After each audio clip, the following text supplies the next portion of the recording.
the announcement of qualified candidates for president. A big, big day today.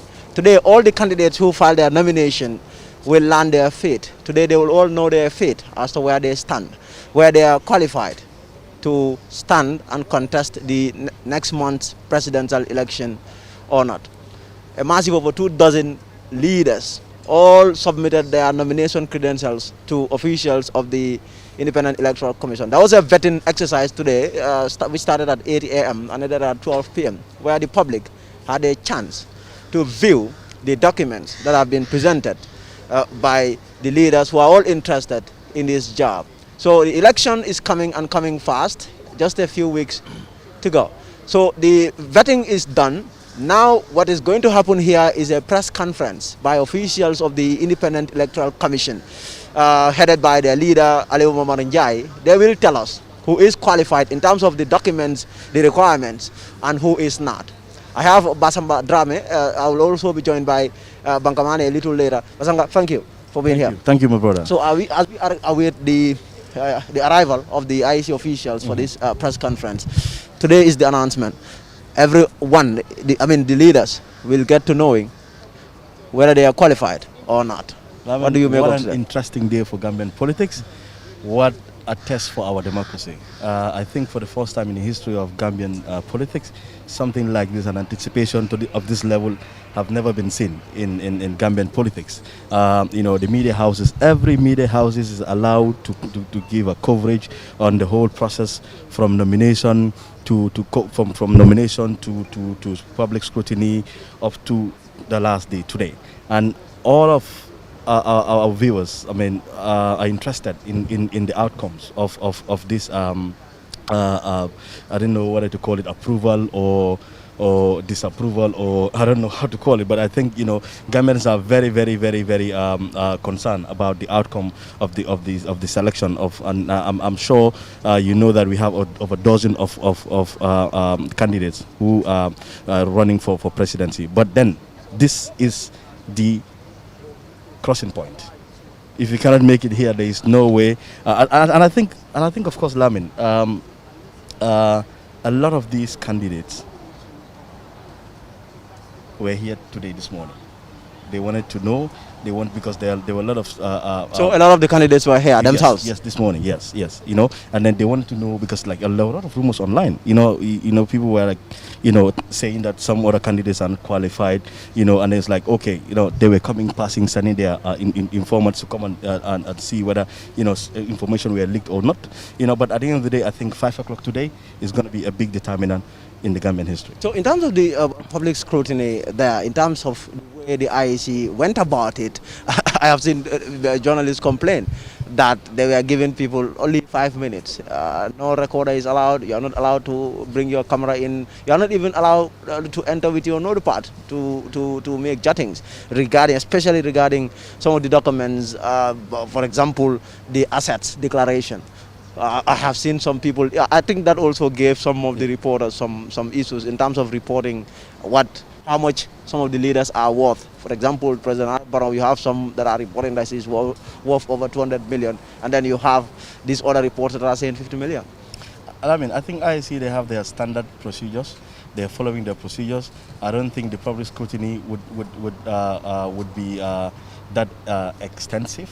I don't think it could happen because the time span given between 8 and 11, I think was about 3 hours, was not sufficient. But I think what had happened was that media houses where citizens were allowed, if you come with a voter's card, you're allowed to come for several minutes. At a population of 2 million people, you cannot be given 10 or 20 minutes. You can't have more than 5 minutes. In fact, for me, I think 5 minutes was too much to be given. But I think, they have their standard set rules. They followed that, and I think also there is nothing as democratic as what we are experiencing in the Gambian political history. But I think, Lamin, of course, the asset declaration, of course, I have seen a lot of inconsistent information on social media. I'm not gonna go by them. I think I will wait until I see the documents from IEC. Then I will start giving my assessment or my opinion on those assets declared. So the reporters here have all taken their positions. It is the press conference, the news conference there by the Independent Electoral Commission, the announcement of the qualified candidates. We've seen the past week a staggering 26 people expressed interest in the job of president. At least 23 appeared before officials of the IEC and submitted their credentials, their documents regarding this election, this coming presidential election. The vetting exercise was conducted earlier today, and now the Independent Electoral Commission will tell the nation who and who are qualified and who are disqualified. So I have also seen reports that there's only been six out of the 23 who submitted, only 6 qualified. Those are rumors. I've heard rumors before that. In but you were here long enough since morning. So what have you been hearing from the grapevine? These rumors didn't emanate from here. These rumors are from the outside. They're Facebook rumors. Interesting. Interesting. I mean, last night when we were here on our This show, I'm sure we all had some rumors on social media where they said Uncle Usaino Dabo was not qualified. Yes. This morning I woke up with the news that Usaino obviously is qualified. Yes. A friend of mine, Melvin, we all know him. He's a lawyer. Yes. A very respected lawyer. Also, so he said he's qualified. He said in fact going by the law. Yes. Of course, the law is complex, but going by the law, yes, we know that we can't tell, but of course he may be qualified. So I see the chairman. Well, very soon we will get to hearing from the officials of that's the chairman of the IEC there, Aliu Momaranjai. He's out now. He's coming to the tent now, where the press conference will be held. Big day, big moment. This is the moment where all the candidates get to learning where they stand in this election, being escorted by his security there, the 87-year-old IEC boss Aliu Momar Njai. So you were saying something, Basamba, regarding the rumors. These are rumors. In 5-10 minutes, okay, everything will be revealed. So Bankamane is here now. He has just arrived. Thank you very much. Thank you, brother. Yeah. So yes. you'll just yes. So you're just arriving now. Welcome. Are you live? Well, we are live. Oh, okay.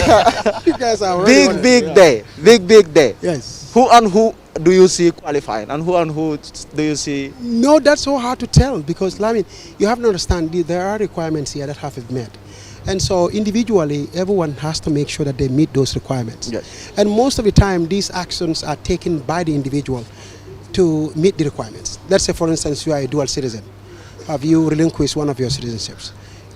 I mean, I don't know. So it all depends on those kinds of things. So it's very hard to say, oh, this person is not going to be qualified or disqualified today when you don't know what actions they have taken already to make sure that they meet the requirements. So really, that's what's going to determine how. Now let's look at some of the leaders here. There's been a lot of talk. For example, UDP leader Usaino Dabo. You hear his people online say, okay, there's a plot to disqualify him. And now you hear people, some are saying no, and this is coming from their own camp. You have some of their supporters who say, no, we urge all of you to exercise restraint, he is qualified and all of that. Conflicting reports. No, I think everybody needs to just calm down and wait for the electoral party to decide who is qualified and who is not qualified.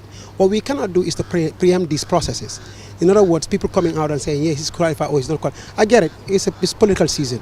So those for Dabo will say he's qualified, those against him will say he's not qualified. Even those for Barrow will say he's qualified, those against him will say he's not qualified. But at the end of the day, I think these guys here right behind us are the ones who are being chosen, and they are the ones who have the constitutional mandate to decide. And quickly, very soon, yes, we will cross over to the IC chairman. Absolutely. Your view on the vetting, the public scrutiny earlier today? I was a little disappointed when I heard, because I wasn't here, so I don't know what exactly transpired, but with the little things, stuff that I've been hearing here and there about people, only media being allowed to only scrutinize for 5 minutes, for instance, how true that is, I don't know. But if those things are true, I mean, then obviously it shouldn't have gone that way. I think the media should have been given enough time, or more time, if you will, to really scrutinize this. This is about, it's public interest stuff. And anything that is public interest stuff, and when you want to run for office, you have to open yourself to public scrutiny. I mean, at the end of the day, you are going to be running a public office. So to restrict that, I think, is very unfortunate. So in case you're just joining us, this is the Independent Electoral Commission. The chairman of the IEC is just right behind us from where we are seated. He will be speaking shortly. He will be speaking shortly regarding this big announcement. The candidates who are qualified, who will be given the clean bill of health here today for them to be able to stand and contest next month's presidential election. So the people are praying now. So we cross over to the tent.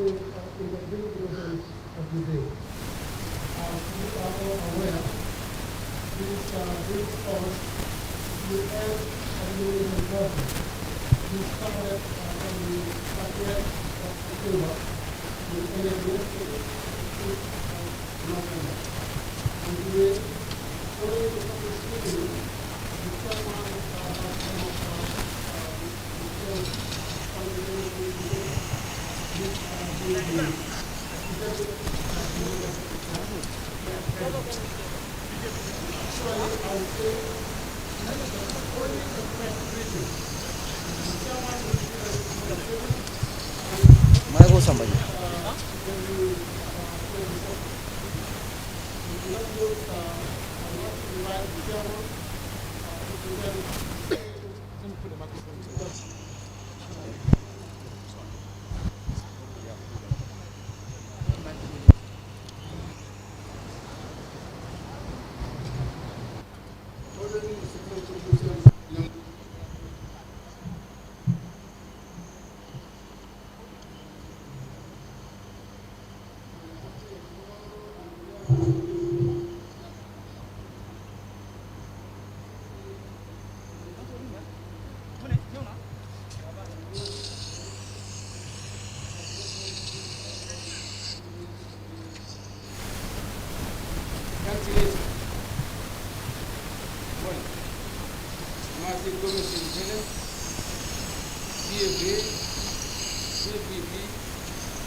Move up.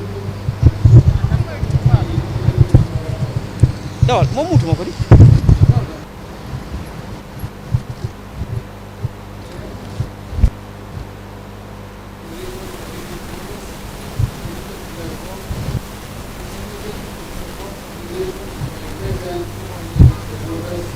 As opposed to illegal requirement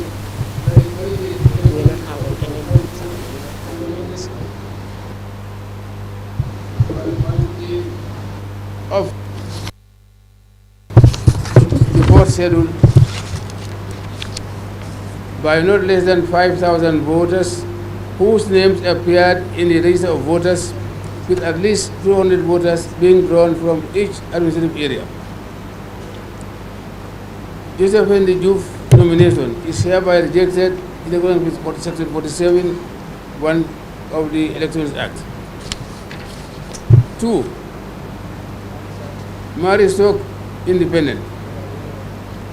She failed on 42(2)(a), being that she did not submit the legally required number of support to nomination by registered voters. She did not fulfill the requirement contained in Section 42(3) that every nomination under Section 2 shall be subscribed by the candidate, who shall make the declaration contained in the relevant form and by the person nominated for him or her.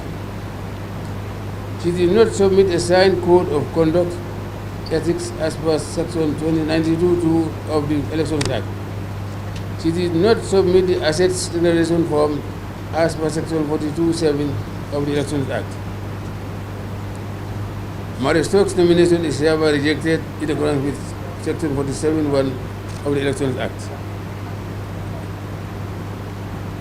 Number 3, Alaji Mari Korang, independent.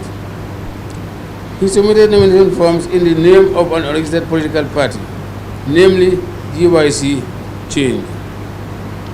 He did not comply with 42(2)(a), being that he did not submit the legally required number of support to nomination by registered voters.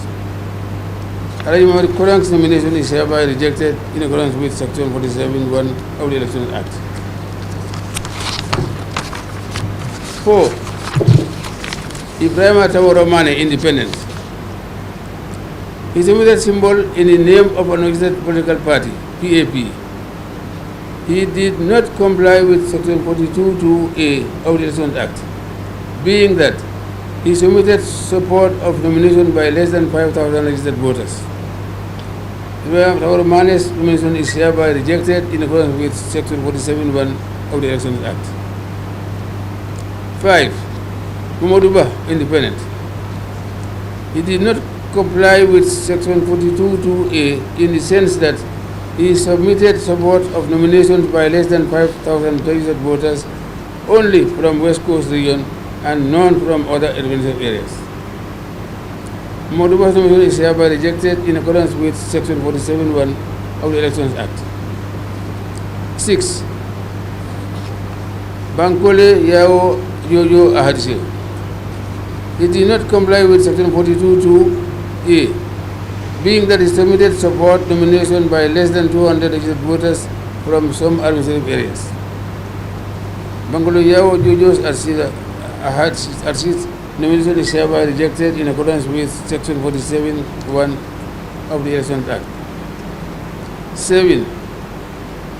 ANRD Lamin Satu Bojang.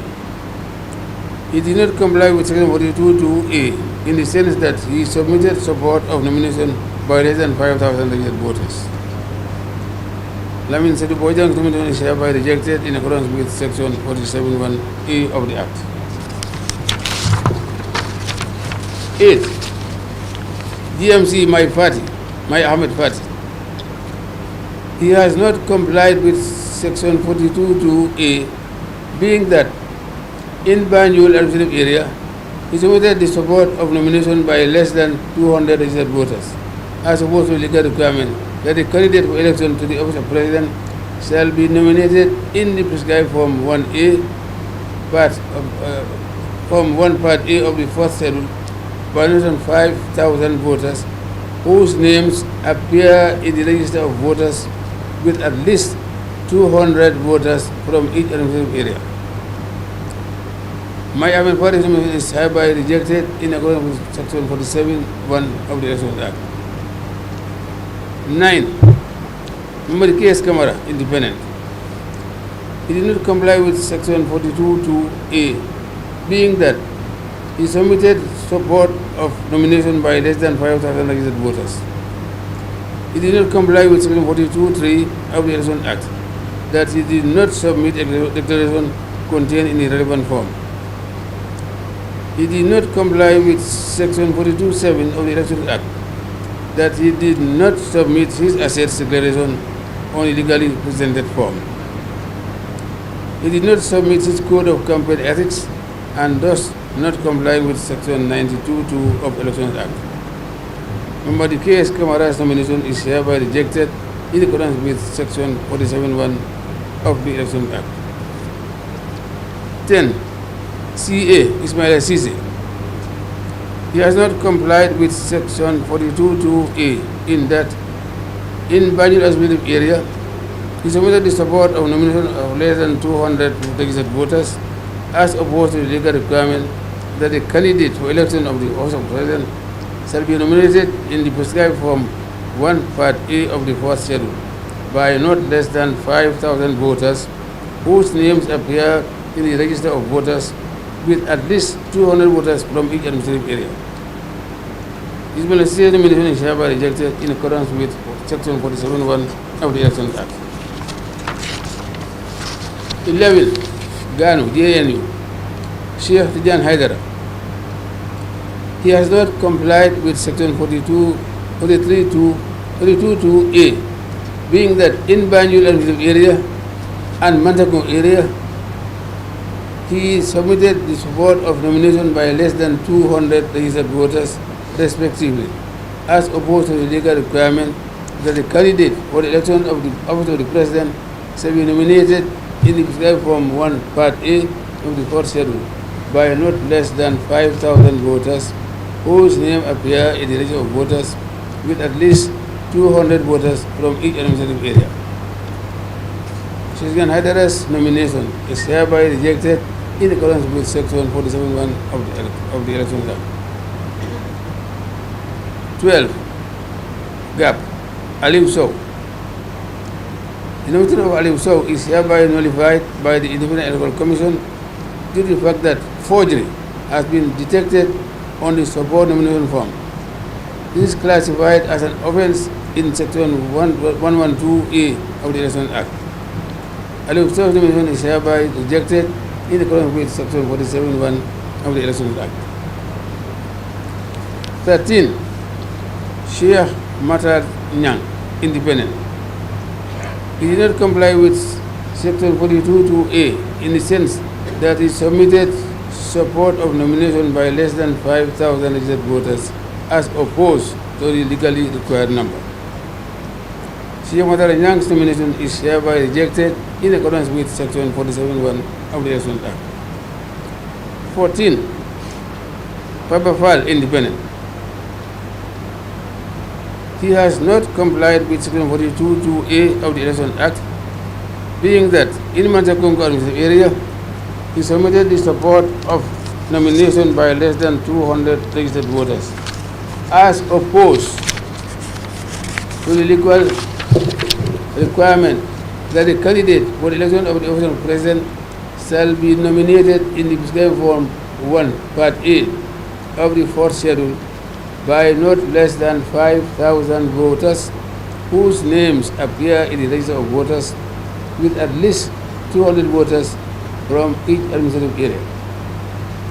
False nomination is hereby rejected in accordance with Section 47(1) of the Elections Act. 15. DP Yusufa A. Dumbuya. He has not complied with Section 42(2)A, being that he submitted the support of nomination by less than 5,000 registered voters as opposed to the legally required number of at least 5,000 registered voters. Yusufa A. Dumbuya's nomination is hereby rejected in accordance with Section 47(1) of the Elections Act. And now those qualified to contest the elections come 4th December. 1. Enam Seydou Dabo, duly nominated. Enam Seydou Dabo's nomination is hereby accepted in accordance with Section 46 of the Elections Act. 2. GDC Mama Kande. Mama Kande's nomination is hereby accepted in accordance with Section 46(1) of the Elections Act.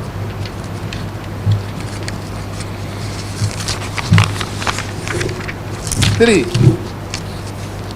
Doi, UDYS, Halifa Babukar Salah, duly nominated. Halifa Babukar Salah's nomination is hereby accepted in accordance with Section 46(1) of the Elections Act. 4. NPP Adama Barrow, duly nominated. Adama Barrow's nomination is hereby accepted in accordance with Section 46(1) of the Elections Act. 5. Esambai Fall, independent, duly nominated. Esambai Fall's nomination is hereby accepted in accordance with Section 46(1) of the Elections Act. And 6. NUP Abdullah Ibrahim Jami, duly nominated. Abdullah Ibrahim Jami's nomination is hereby accepted in accordance with Section 46(1) of the Elections Act. Well, this is it. Thank you all very much. Thank you for your attendance.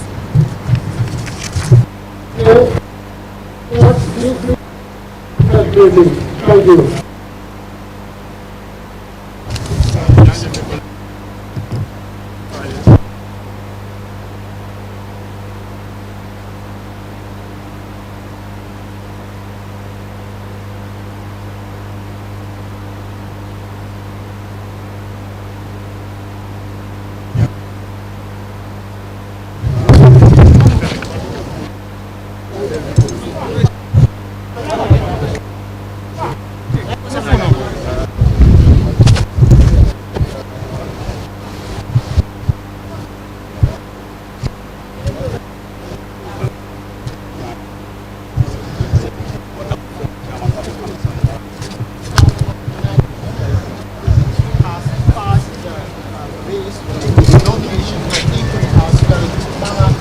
Well, here at the Independent Electoral Commission, the chairman of the IEC, Aliu Mobaranjai, has just finished announcing candidates that are qualified and those that are not. A massive 15 or 16 candidates have all been rejected, they've all been disqualified. But most of them, their crime, banker, most of them, almost 90% of them, their crime is that they've not been able to bring the required number of signatures, 5,000. Yes, meeting some of these requirements, obviously, and I like this because when you want to run for office in the country, you must show that in all the administrative districts around the country, you have exactly, you have this base over there. Otherwise, you literally would be wasting everybody's time. So I think it's a good mechanism to actually gauge who has and who doesn't have what it takes. So I mean, unfortunately, I don't know whether it's because of lack of action or activity on the part of those who have been disqualified, or I'm not sure exactly what it is. But at the end of the day, I mean, they've been disqualified simply because they don't have, most of them in their cases, don't have the required number of signatures from these various places, especially in Masakonko. The one person that I find surprising, Dr. Ismail Sise, in Banjul, right? He could not get 200 signatures, the required 200 signatures to be able to qualify, and as a result, he has been rejected. That's why I said it probably, in some of these cases, it could have been an administrative mistake or some sort of a lack of action on their part, because like you said, in Banjul, getting 200 signatures in Banjul, I don't think should be that hard for CA. But it is what it is. Yeah. So just to go quickly through those that have been disqualified, 16 in total, beginning with Joseph Juve, independent. He has been disqualified. You also have Marisok, disqualified, required number of signatures, assets declaration, some of his crime there. You have Alhaji Mamadi Kurang, the independent, required number of signatures. You have Ibrahim Tabora Mane, well, Tabora Mane too, but we'll get into that. He too has been rejected by the IEC. Momodu Bank has been rejected. You have Banki too, the Rastafarian politician, has also been rejected. You have ANRD's Lamin Bojang, he too has been rejected. You also have Maifati, GMC leader, he has also been rejected for the crime of not being able to collect 5,000 signatures. You have Mamadi K.S. Kurang, who wants to end injustice in the country, has been knocked out. Dr. Ismail Sise. You also have Sheikh Tijan Hydra of Gano, Aliu Sow. His case is a little different. We will get into all of that. You have Sheikh Matar Nyang, independent, has also been rejected. Papa Fall, rejected. And Yusufa Dumbuya, rejected. All of these people have been rejected. The one person that they are accusing, or they said was found guilty of forging or forgery, Aliu Sow of God. You want to say something on that? Lamin, I think this is the height of negligence in the highest. I don't even know how to express my disappointment on other political parties like CA and even Ibrahim Tabora Mane. How could you submit when you know that you are actually applying as an independent? You submit your documents as a political party, NAP, PAP.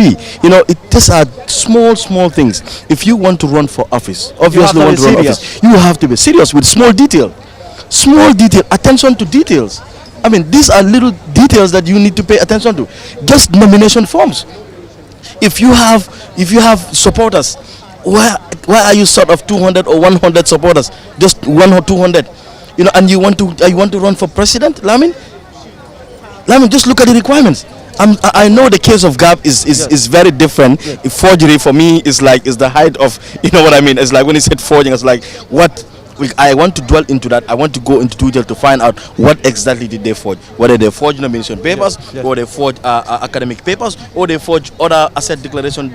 This is what I want to find out. What kind of forging, was that? So Mr. Mane, the IEC chairman started with those that cancelled their nomination. Matthew Gomez, independent, GFA, APP, Tamser M. Jase. Tamser walked in here yesterday to say that he was cancelling his nomination. Then you have Mamadou Ba, the other Mamadou Ba that just joined the president yesterday. So now, let us also talk about those that qualified. It would appear that the rumor that 6 candidates qualified has now come to pass. You have 6 people who have been announced qualified. Let's begin there. Let's begin with the UDP leader Usainu Davo. I mean, he's qualified, he's not qualified. All that talk now is over. Yes, I'm glad it's over because look, all along, personally, I did not believe in Usain Dabo's disqualification because the fact of the matter is that every constitutional lawyer I have reached out to and asked this question, all of them except one literally said yes, he's qualified. So I mean, I think this was a done deal. Usually, when you hear, every time I heard it though, I was hearing it from the opposite, from those who were opposed to UDP or Usain Dabo himself. So, but no, he's definitely qualified. And this, likewise on Adam Barrow's part, you always hear people say Adam Barrow is not qualified because this is a coalition government and he is and they will give you all this spin about it. It just didn't make any sense. It was mostly coming from partisans who were trying to really kind of stick it to the other side, but there was no facts to it because this is a matter of law. When it comes to law, it's not about your personal feelings or what you think or what. There is no, in fact, in court, I think it's not admissible because it's considered opinion. So, and I think most of these things have been opinion, and it's proven to be just mere opinion, and the law states otherwise. And IEC had to apply the law, whatever, no matter your preference and whatever you want. So father and son can now go to war. They are going to head to head. I mean, this is they can now go to the war. battle lines are drawn. This is mano o mano. Mano o mano. Mano o mano. Pastor, your opinion. 6 candidates. This is what have been rumored. That is what the IEC has cleared. Yes. And now we've seen 6. Your opinion on the UDP leader, for example, qualifying. There's been a lot of talk for months. This talk has persisted that Dabo is not qualified. He is a convict. He is guilty of tax evasion. All of this really. I mean, but the IEC, one thing has also done is that the IEC did not get into the nitty-gritty. Not all of that. Yes. They steered clear of that. All that they did is candidates that are nominated, and they announced the name. I think that's the next step. People will want to find out what happened, why we were qualified. I mean, of course, if you state the reason why others are disqualified, you should also state the reason why others are qualified. Exactly, because there is a big, a big misinformation or confusion about Usain Dabo's qualification. So, based on that section 62 of the Constitution where people said he was removed or dismissed, because the law is very complex and very, very, very ambiguous. The law did not tell us exactly what that means. But then at the end of the day, I think people can find redress in the court. Of course, from now on, the Supreme Court is open for any objection to these qualifications. But I think, Lamin, obviously yes. This is a big day for UDP militants because they were looking forward to this, because for them this was the breaking point for them. If Usain was rejected today, it would have been a different thing on social media. It would have been a different thing in the UDP camp. I think it's a test on it was a test on our democracy. Usain being allowed to contest based on the laws that laws that we all trusted. I think this is a win for Gambia and it's a win for our democracy. What next for those that have been disqualified? What do you think they will now do?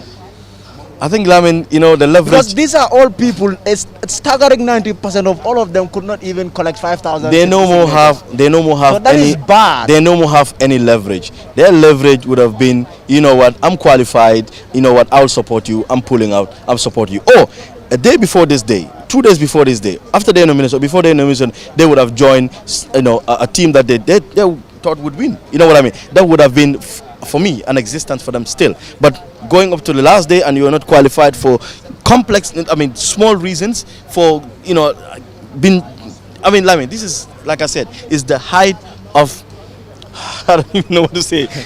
Missing 200 or 100 voters just to be qualified. Lamin, how can you even explain that? That is just not, it's unacceptable, Lamin. So if you come to me and say you want to work with me, looking at your track record, I wouldn't want to work with you. So they have no leverage right now. I think their only leverage is personally to go, and say I'm supporting you. But it's up to the other political parties to accept them, because we know all of these were before this day they were talking to other political parties. Probably they will go back to the drawing board, look at what happened, what went wrong, and then they will decide who to work with. But I think even with that, they have no other leverage. So Banka, if you look at one of those that qualified, Mama Kande, he was here 2016, he qualified. So his case should be easy for the IEC, right? Yes, Issue of for him those qualifying, for because those he- who have been qualifying to Before, run, yes. it's really a done deal. I mean, look, they've been there, and if they are literally submitting the same documentation that they've been submitting before, Yes. there's no need to disqualify them unless the law had changed along the way, which necessarily never happened. So I think that it was a given that Mama Kande and the ones that have been tested. That Halifa And Sallah, Halifa Mama Sallah, Kande, Mama Kande, you know, President Lucerne Adama Barrow. Dabo, so those ones really are given. Ablajame and Esafal, those ones were the ones when we were all kind The of new boys, exactly. Yes, I was going to we're watching very Yes. closely. Yes. The new boys, particularly Abdullah Jammeh. Yes. He just about managed to get himself there. Yes. In terms of qualifying. Let me tell you something about Ablai. Yes. Ablai is one of those very, very savvy, very, very meticulous, very, very, I would say, smart and deliberate kind of guys. If you have dealt with him just a little teeny bit, one thing you notice about him is he's very sound, very smart, very aware of what needs to be done, and because this guy has manned institutions before, and he's done a brilliant job with those institutions. I mean, he was with the civil aviation, as you know, he was their boss. Yes. And so, you know, I'm not surprised that he was careful and did this deliberately and got it done. The one that really surprised me of the disqualifications was my Ahmed My Fati. party, my Ahmed man. it's all, yeah, this is a legal issue. Yes. And so, my being the lawyer that he is, for him to be disqualified, I think that really is I don't know what went wrong and what happened. I'm sure he will Banjul have was proven- time to reflect. proven- Yes, proven to be a but this problem. is shocking, if you ask me. And as I'm by far, that's why I'm not surprised that he's also qualified. Because I'm sure he looked at the laws, made sure that all the boxes are checked, and that he checked all the boxes, and that he got this the right the way that he needs to. Because this is a legal issue. You have to meet the legal requirement. If you listen to the chairman of the IEC carefully, what did he do? He was literally quoting the Constitution. Because this is a legal matter. He had to justify every action, every disqualification, and every qualification with constitutional provisions that give rise to those occasions. So really, I mean, him being an attorney for that matter, coming back to that issue, I think that's a little very disappointing, if you will, for him to really be What do you found think they disqualified. should do now? These people, all of these people who have been disqualified. Well, they have What no next for recourse. them? This is over. It's over for them for 2021.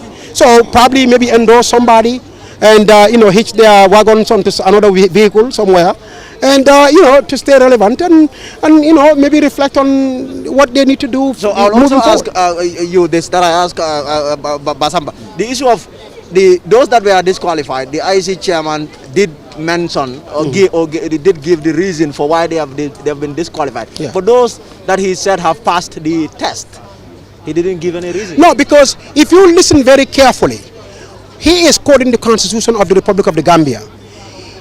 What he owes the public is to explain to them why somebody is disqualified. He doesn't owe the public, if he can decide to do can that, decide to do it, but he doesn't necessarily have to explain to us why these ones are qualified, because since they have met the constitutional requirement, and that's what all he needs to tell us. But if you disqualify somebody, you literally have to give that person a reason why you have disqualified that individual. So that's why he was quoting the Constitution. But for those who are qualified, he doesn't necessarily have to, all he has to say is, you are qualified, that means you have met all the requirements. If you tell somebody you are disqualified, that means you have to pinpoint or quote the specific constitutional provision that has disqualified their application. Now, these ones here, you are simply saying you have met all the requirements, unless we want to ask him, tell us all the requirements, and then he goes through, which is pointless. Yes. Really, that's why. The only woman in this contest, Marisok, she too has been disqualified. Yes. No, look, I think Mari, can we give him props for at least giving it a try, for coming out there and putting herself out there.